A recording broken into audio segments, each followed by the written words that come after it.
Musim kemarau adalah waktu yang dinanti untuk mereka yang berbudidaya tembakau.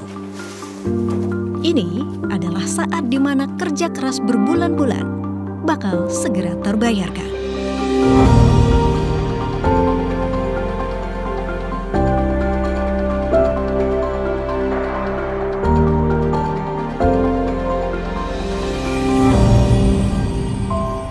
Untuk musim panen yang ada di Wonosobo, khususnya di daerah Kledung sampai ke Wonosobo, ini musimnya ketika mongso karo atau mongso kedua. Mongso kedua itu dimulai sejak tanggal awal Agustus. Awal Agustus sudah sampai saat ini sudah pertengahan mongso karo. Artinya kita sudah sebagian itu sudah mulai metik tembakau. Untuk tanggalnya bisa beda, cuma kita menentukan pakai hitungan mongso saja. Kita pakai hitungan mongso Jawa. Kita pakai patokan di Pranoto Mongso yang ada di kalender Jawa. Kita cuma mengikuti itu saja. Tembakau terbaik bukan hanya dihasilkan dari tanah yang subur, namun juga dari proses pembudidayaan yang terukur. Tembakau bukan sekedar tanaman perkebunan biasa. Di balik kekhasannya ada rangkaian proses panjang yang menentukan aroma, rasa, dan kualitas hingga sampai ke tangan konsumen. Petani berbudidaya memberi perhatian lebih pada cara bertanam. Mulai dari memilih bibit hingga rangkaian proses paling ujung, penanganan panen. Panen itu ketika metik daun yang paling menentukan daun ini besok mau menjadi tembakau bagus apa tidak. Bisa jadi daunnya itu bagus, tapi ketika panen ini panennya keliru, otomatis hasilnya itu jadi jelek. Tembakunya itu tidak berkualitas. Proses panen tembakau adalah rangkaian kegiatan yang panjang hingga menghasilkan olahan berkualitas. Pada tahap awal, rantai kegiatan ini dimulai dari tahap pemetikan.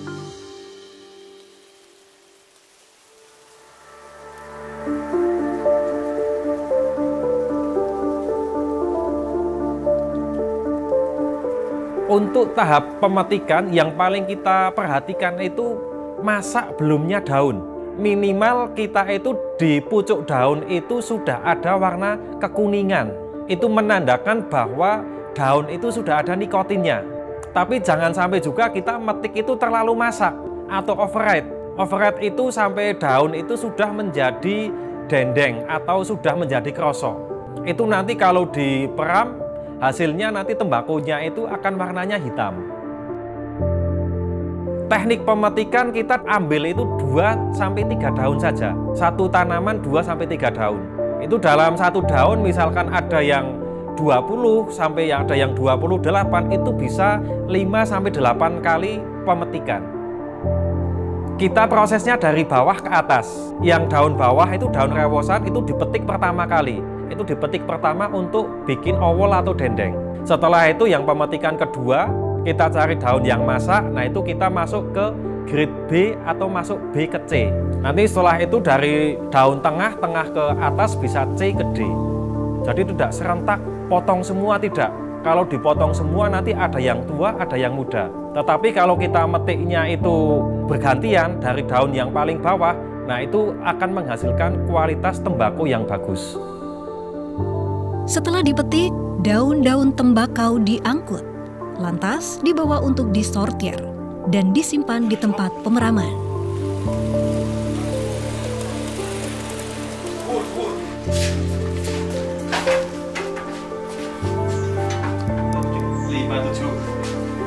Dalam proses ini, waktu adalah kunci. Pemeraman umumnya membutuhkan waktu 4 hari hingga daun mendapatkan tingkat kematangan yang diinginkan. Usai proses pemeraman selesai, tembakau kembali disortir sesuai dengan warna dan kualitas. Pada proses selanjutnya, tembakau lantas dirajang.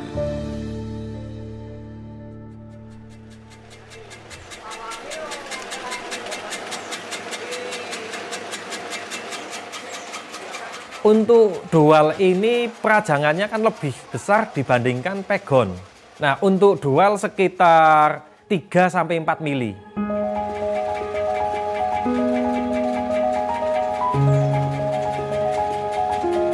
Kalau dulu manual itu pakai belum mesin, itu sangat lama sekali.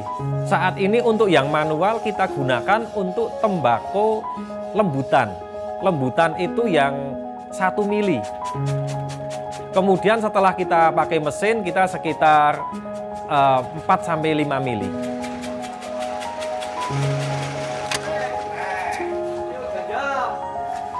Setelah dirajang, proses dirajang terus dianjang.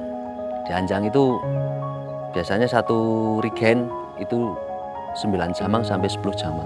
Kalau proses penganjangan biar bagus itu harus dirapikan. Ketebalan juga harus rata biar kering sempurna.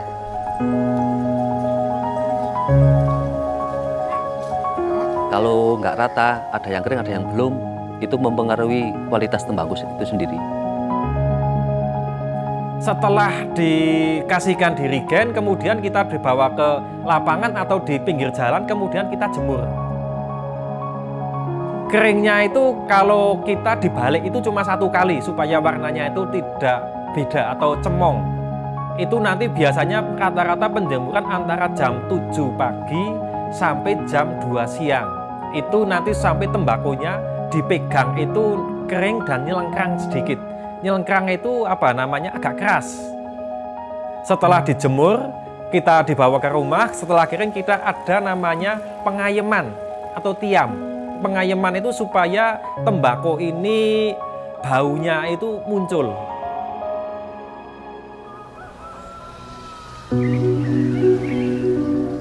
Setelah mendapat tembakau rajangan dengan bentuk, warna, dan aroma yang diinginkan, tahap selanjutnya adalah pengemasan.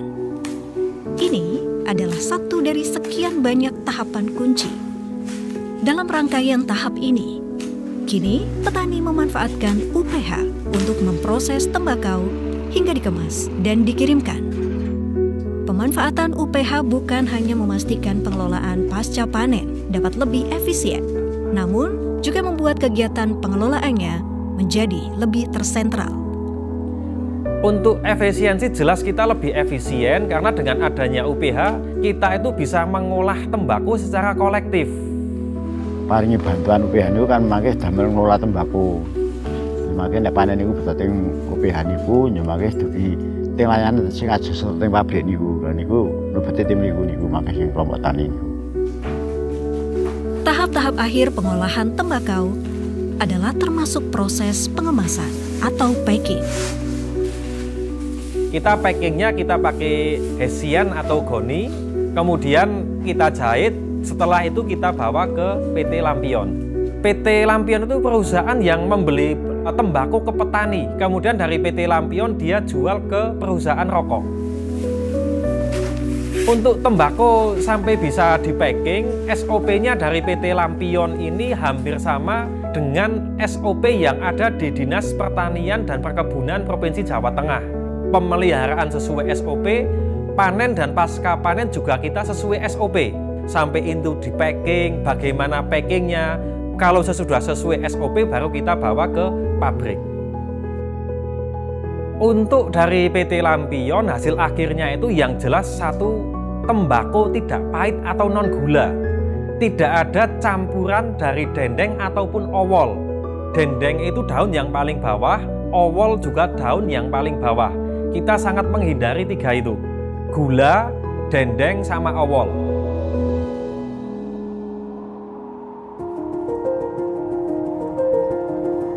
Khusus untuk penambahan gula, dalam beberapa waktu belakangan telah menjadi isu sentral di antara relasi petani dan pabrikan. Penambahan gula pada tembakau yang nampaknya umum dilakukan di beberapa tempat telah menuai banyak sorotan. Petani kini lebih mantap dengan komitmen untuk menghasilkan tembakau berkualitas dengan cara pengolahan yang dapat memelihara keaslian rasa. Kenapa kita pakai non gula? Kalau kita pakai gula itu bau dari tembakau itu agak berkurang, tidak dalam. Kemudian ketika musimnya hujan, kalau kita pakai gula, dijemur sehari kadang tidak selesai. Kalau tidak selesai, otomatis tembakau namanya keblindeng. itu baunya itu pesing. Terus yang ketiga, kalau kita pakai gula, kita bisa ditambahi owol ataupun dendeng. Itu nanti kalau kita rokok, rasanya itu jadinya pahit. Kalau kita non gula, kita rokok itu rasa deknya atau rasa nikotinnya itu sangat terasa sekali dan baunya sangat dalam sekali. Bau tembakau atau bau nikotinnya. Tembakau berkualitas bukan sekedar produk ekonomi, melainkan sebuah cipta karsa tangan dingin manusia yang memiliki dedikasi terhadap rasa. Kualitas tembakau menjadi fondasi yang tak boleh diabaikan. Penanganan yang tepat adalah jembatan untuk mengubah hasil panen menjadi komoditas bernilai tinggi.